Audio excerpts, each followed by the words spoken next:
for another verb of the day. Today's verb is develop. Develop is a verb that has a number of different meanings and usages.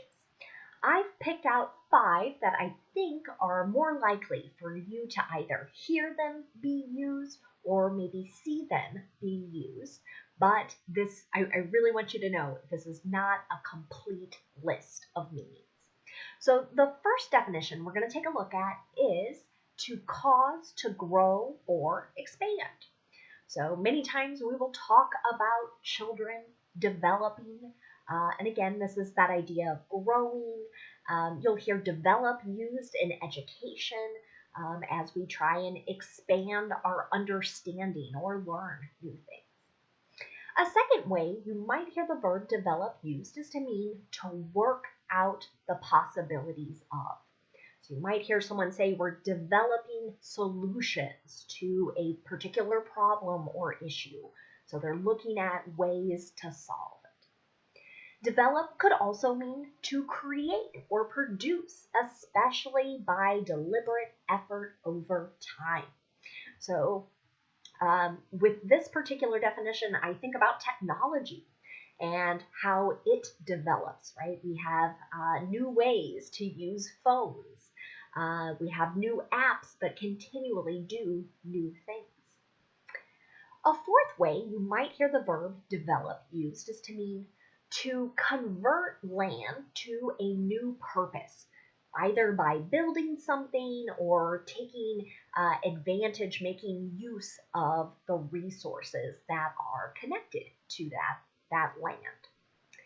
A fifth way you might hear the verb develop used is to mean to come into being gradually. I think this definition we might see a little bit in literature or storytelling as well. You should know that develop is a regular verb. To make the progressive tense, all we're going to do is add ing to form developing.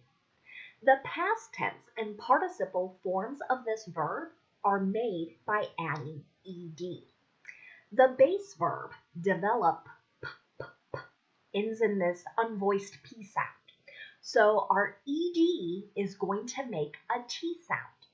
Developed, developed. I do have a couple phrasal verbs for us to look at today that are connected to develop. But what you're going to notice is their meaning is roughly the same. And again, we're connecting back to this growing and changing meaning. So we're going to look at develop from and develop into. So again, both of these have a connection to growing and changing. When we use from, what comes after the from is sort of, think of that as the starting point, before the growth, before the change. But when we use develop into, what comes after into is going to be the end result. So after the growth, after the change. Let's take a look at these two sentences. First, we'll look at develop from. He has developed from a shy and timid boy. So started off very shy, maybe not willing to talk to people he doesn't know, not aggressive, not willing to say like, this is my toy, don't take it from me. That's generally what's meant. That was the starting point, and there has been some change or some growth. Here's an example of develop into. My high school speech class developed me into a confident public speaker. Okay, so the end result here was being confident and comfortable speaking in front of others. Sometimes you'll see these two, develop from and into, used in the same sentence. So as an example, if I look at the first one, he's developed from a shy and timid boy. Then I could say into a gregarious, which would be like outgoing person, or maybe from a shy and timid boy to an outgoing man. Now we're going to spend just a little more time looking at active and passive voice sentences. And today we're going to focus on the present perfect with that. So all this week I've been sharing and reminding you of sort of the differences between active and passive voice. So in active voice, we are starting the sentences with the person or the thing that is responsible for the action. Again, here are two example sentences. Joe has mowed the lawn. So Joe is responsible for the action of mowing. Mary has made signs. Okay? Mary is responsible for the action of making. But we also have sentences in passive voice, and they differ in that they begin with the person or the thing that is acted on.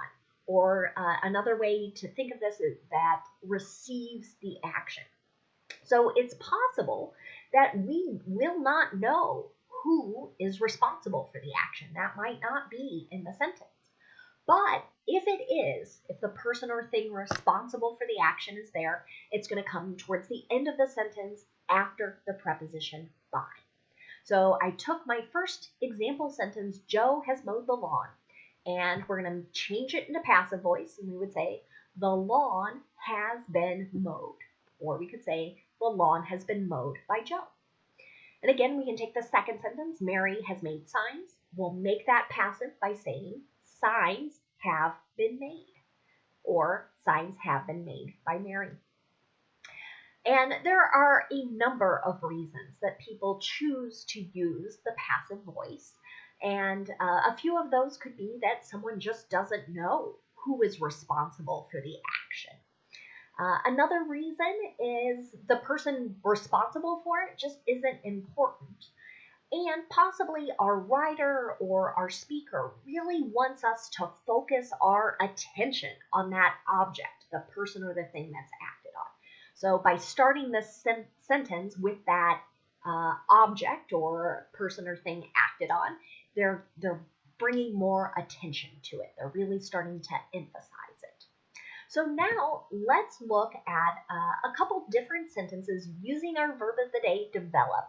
And again, we're practicing the present perfect in active voice and in passive voice. We're going to start with affirmative sentences. To make an active voice present perfect sentence, I'm going to use have or has, and then the participle form of the verb. Here's an example. The city has developed a park on the site of the former dump. So in this sentence, we're kind of connecting back. I think it was the third definition where we talked about like changing the purpose of land. And we're saying who is responsible for this action, so like the city government. But it might be more common to hear a passive voice sentence here where it says, a park has been developed at the site of a former dump. So here we don't know who is responsible, but it does sort of make sense that it's likely a government. Now let's take a look at negative present perfect sentences first in the active voice. To do this, again, we're going to start with have or has, but we'll insert not and then use the participle. You might hear native speakers use the contraction forms haven't or hasn't. Here's another example. You haven't developed the characters enough in this story. Now, this is a sentence that you might hear from like a writing teacher or especially if you are creating something, right? And you're trying to explain who these people are and why they're doing what they're doing in the particular story. So, and suggesting again that there isn't quite enough growth or enough understanding, enough new information for us to understand these people. Now, that can seem kind of harsh to tell someone that, like, you haven't done this. Could be a little softer or kinder if we use that participle, or the passive voice. And to do that, we're using have or has, then we have our not, then been, B-E-E-N, and then the participle form of the verb. The characters haven't been developed enough in this story. Finally, let's take a look at asking a yes or no question. In the active voice, again, we're starting with have or has, then we have our subject, the person or thing that is responsible for the action, and then our participle form of the verb. Has the government developed safety measures? Okay. And in the passive voice, again, we're starting with have or has, but what comes next is the object, the thing acted on. And after that, the participle form of the verb. Have safety measures been developed?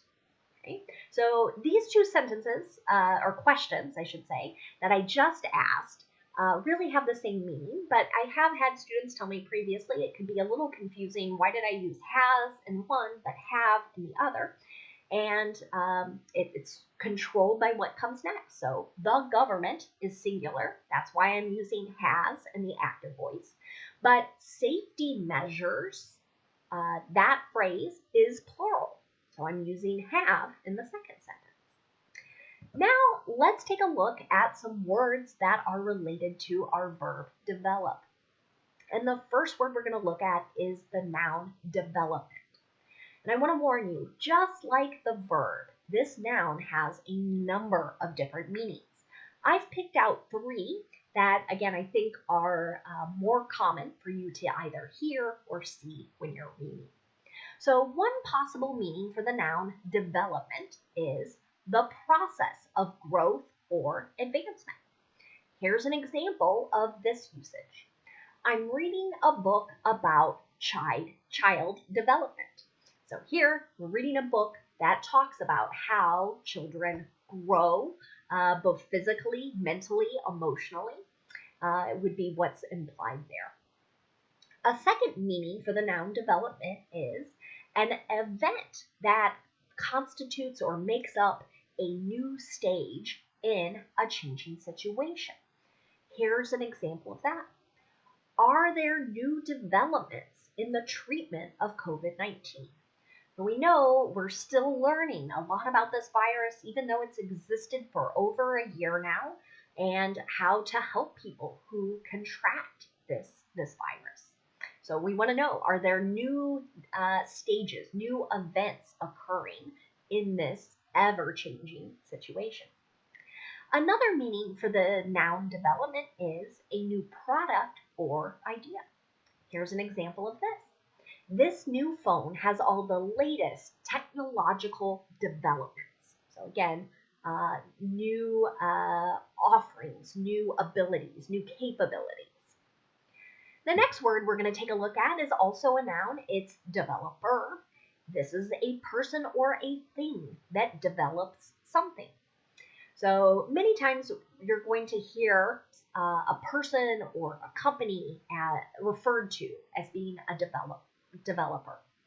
And many times that's going to refer to property, but it could apply in a number of different fields. Again, anything sort of technology related will come up there too. So here's an example sentence. The developers are looking at different uses for the building. So perhaps they bought something really old and they're thinking of converting or changing its use into something new or different. The next word we're going to look at is the adjective developmental. And this means concerned with the development of someone or something. Here's an example of this adjective in a sentence. Many colleges offer developmental math and reading courses. So we know it's really important to have strong math and reading skills as one begins to study in very specialized fields. So sometimes it's helpful to take a course that is really focused on growing or advancing your math or reading skills. The last word we're going to look at today is the adverb developmentally. It means in a way that relates to the development of someone or something. So here's an example of this adverb in a sentence. Children must be taught in a developmentally appropriate way. What this is suggesting is taking into account where a child is sort of mentally, emotionally, physically. There are different skills and knowledge, right, that will come as one grows or advances. Thanks so much for watching today's video. I hope you have a great day.